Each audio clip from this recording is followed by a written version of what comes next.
Hello students, I'm Usha Bhatia. How are you? I am fine. Welcome back to my YouTube channel Usha Bhatia English Literature Study. आज की video में हम पढ़ने वाले हैं class 12th की book विस्तार से first chapter the third level का part 2. Now let's start. I turned into Grand Central from Vanderbilt Avenue and went down the steps to the first level where you take trains like the 20th century. तो author कहते हैं मैं वंडरबिल्ट Avenue से grand central में गया और नीचे सीढ़ियों से पहले तल पर गया जहाँ से 20वीं शताब्दी जैसी रेलगाड़ियाँ मिलती हैं.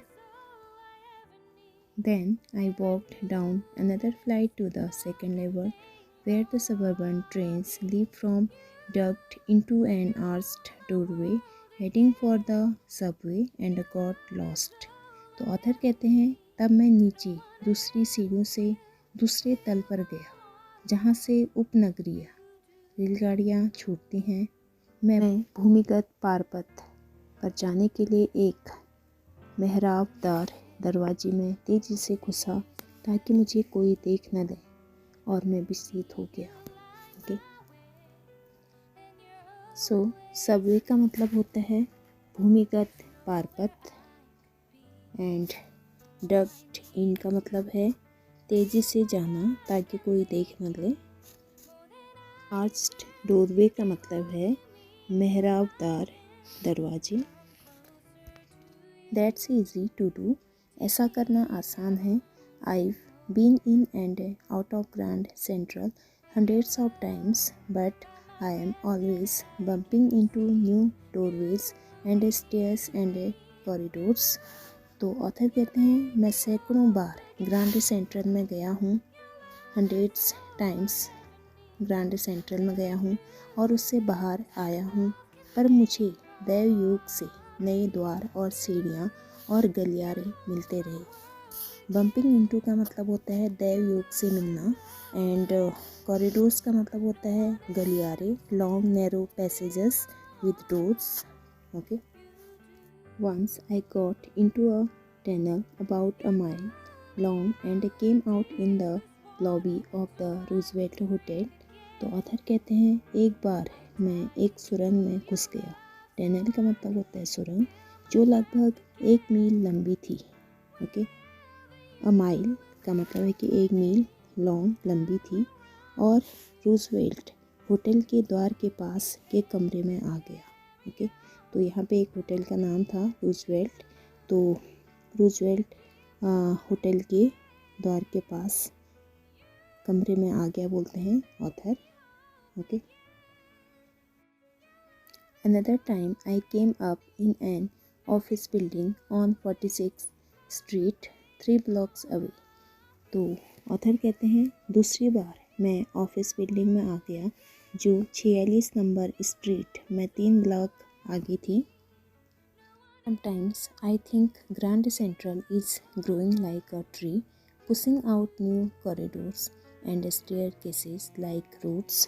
कभी कभी मैं सोचता हूँ कि ग्रैंड सेंट्रल पेड़ की तरह बढ़ रहा है, उसमें नए नए गलियारे और सीढ़ियाँ जड़ों की तरह निकल रही हैं. There's probably a long tunnel that nobody knows about filling its way under the city right now on its way to Times Square and maybe another to Central Park.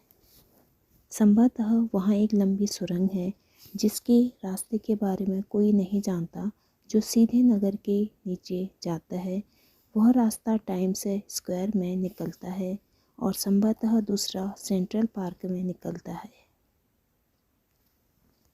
And maybe because for so many people through the years Grand Central has been an exit, a way of escape. Maybe that's how the tunnel I got into, but I never told my psychiatrist friend about that idea. तो author कहते हैं और जो बहुत वर्षों से बहुत से लोगों के लिए ग्रैंड सेंट्रल एक निकास द्वार बचकर निकलने का रास्ता बन गया हो, शायद मैं सुरंग में इस प्रकार घुस गया हूँ पर मैंने उस विचार के बारे में अपने मनोचिकित्सक साइकेट्रिस्ट फ्रेंड को कभी नहीं बताया। आउट निकास द्वार, अ वे ऑफ एस्केप का मतलब होता है बचकर निकलने का मार्ग। The corridor I was in began angling left and slanting downward and I thought that was wrong but I kept on working. तो ऑथर कहते हैं, मैं जिस गलियारे में था, जिस कॉरिडोर में था, वह बाईं ओर मुड़ी और नीचे की ओर ढलती गई और मैंने सोचा कि वह गलत है, पर मैं चलता ही रहा। Okay, I could hear was the empty sound of my own footsteps and I didn't pass a soul। तो कहते हैं ऑथर, मैं वहाँ केवल अपने पदचाप फुटस्टेप्स की ध्वनि सुन सका और मैं किसी भी व्यक्ति के पास से नहीं गुजरा। असोल का मतलब है कि व्यक्ति। Okay, then I heard that sort of hollow roar ahead that means open space and people talking। तब मैंने आगे एक प्रकार का थोथा जोर का शोर सुना, उसका अर्थ था खुला स्थान और लोग बात कर रहे थे। The tunnel turned sharp left. I went down a short flight of stairs and came out on the third level at Grand Central Station। सुरंग में तेजी से एकदम बाएं ओर घुमाव आया। मैं कुछ सीढ़ियों से नीचे उतरा और ग्रैंड सेंट्रल स्टेशन के तीसरे तल पर आ गया। For just a moment I thought I was back on the second level, but I saw the room was smaller. There were fewer ticket windows and train gates, and the information booth in the center was wood and old looking। It means एक क्षण के लिए मैंने सोचा कि मैं वापस दूसरे तल पर आ गया, पर मैंने देखा कि कमरा छोटा था, थोड़ी सी टिकट विंडो और ट्रेन गेट थे। केंद्र में जो सूचना देने का बूथ बना था वह लकड़ी का था और पुराना लग रहा था। हॉलो रोर का मतलब होता है एम्प्टी लाउड नॉइज, मीन्स थोथा जोर का शोर। And the man in the booth wore a green eye shade and long black sleeve protectors. It means booth में जो आदमी था वह हरे रंग के नेत्र रक्षक पहने हुए था और लंबी काली आस्तीन के बाह रक्षक पहने हुए था। आई सेट का मतलब है कि नेत्र रक्षक। Lights were dim and sort of flickering. Then I saw why. They were open flame gas lights। प्रकाश मंद था और टिमटिमा रहा था। तब मैंने उसका कारण जाना, वे गैस के जलने की लौ थी। फ्लिकरिंग का मतलब होता है टिमटिमाती हुई, unsteady. There were brass spittoons on the floor and across the station a glint of light caught my eye. A man was pulling a gold watch from his vest pocket। It means फर्श पर पीतल के पीकदान रखे थे। Station के एक छोर से दूसरे छोर तक परावर्तित प्रकाश मेरी आंख पर पड़ा। एक आदमी अपनी जेब से अपनी सोने की घड़ी बाहर निकाल रहा था। स्पिटून्स का मतलब होता है पीकदान, containers for spitting into. Glint of light का मतलब होता है small flash of light, especially a reflected one. परावर्तित प्रकाश कहते हैं जिसे। वेस्ट का मतलब है कि भीतरी जेब, हेयर वेस्ट कोट, जिसे बास्केट भी बोलते हैं। He snapped open the cover, glanced at his watch and frowned। Means उसने घड़ी का कवर तेज आवाज़ से खोला, उसने अपनी घड़ी पर जल्दी से नज़र डाली और नाराज़गी दिखाने के लिए अपनी भ्रिकुटी तानी। स्नैप्ड ओपन मीन्स होता है opened with a sharp sound, तेज़ आवाज़ से खोला। ग्लैंस्ड का मतलब होता है जल्दी से नज़र डाली। टुक अ हरीड लुक, फ्रोंड मीन्स होता है भ्रिकुटी तानी।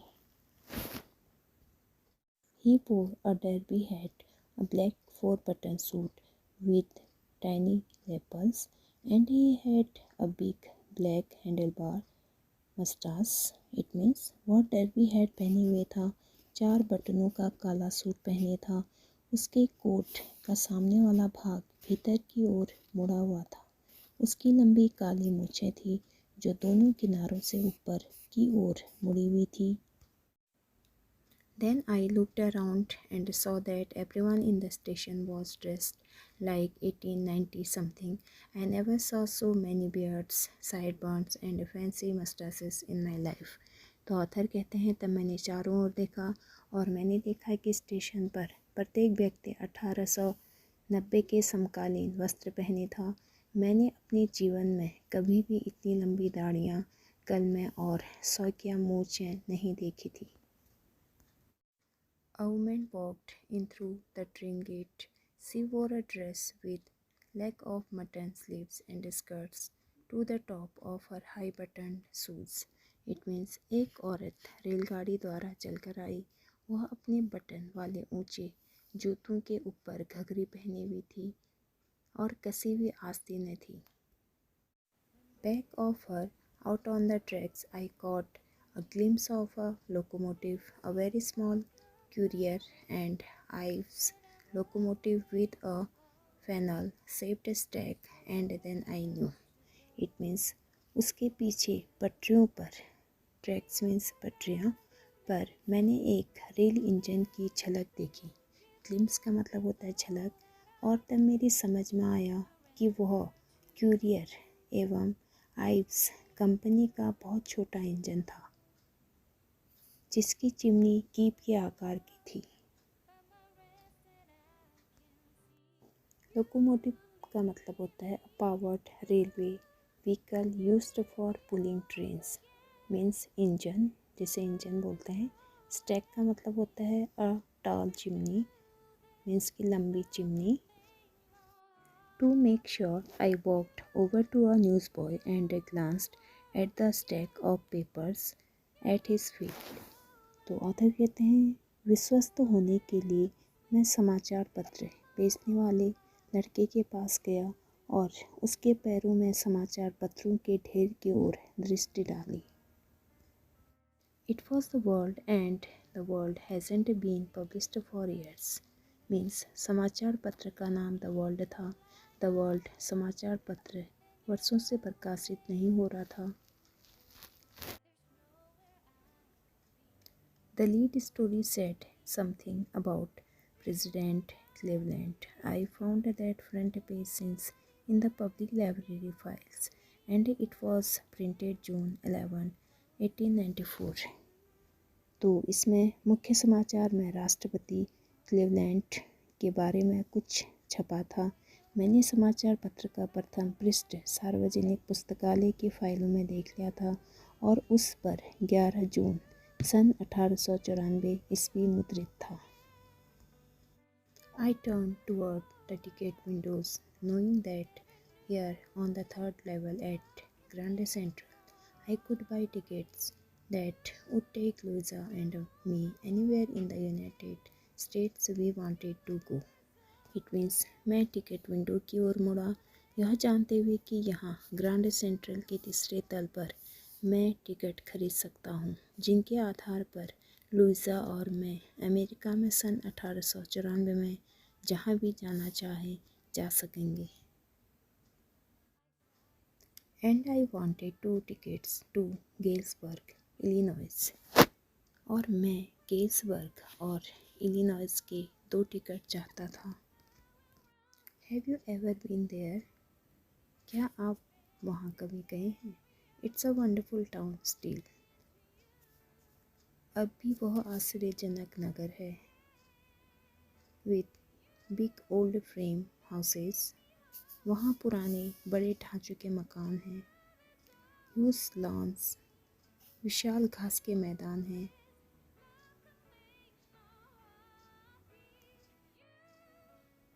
एंड ट्रेमेंडस ट्रीज, और बहुत विशाल वृक्ष हैं।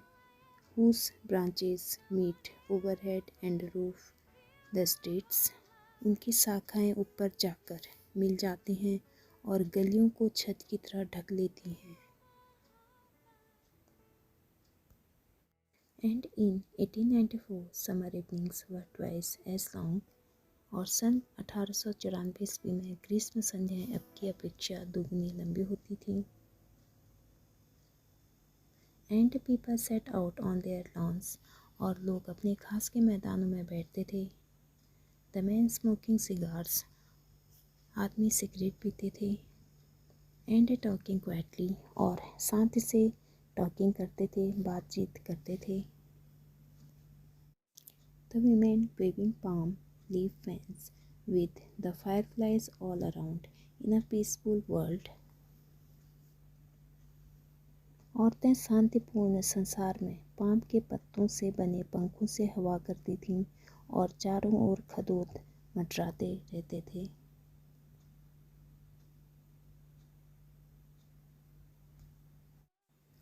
To be back there with the First World War still 20 years off and World War II over 40 years in the future, I wanted 2 tickets for that. तो author कहते हैं, व्यतीत हुए समय में वहाँ जाने के लिए मैं 2 टिकट चाहता था। प्रथम विश्व युद्ध तब से 20 वर्ष पश्चात हुआ और द्वितीय विश्व युद्ध भविष्य में 40 वर्ष बाद होता। ओके स्टूडेंट्स, ये पार्ट 2 था द थर्ड लेवल चैप्टर का। आई होप आपको समझ आ गया होगा। अगर आपको समझ आ गया हो तो प्लीज़ लाइक करना, अगर चैनल में न्यू है तो सब्सक्राइब करना।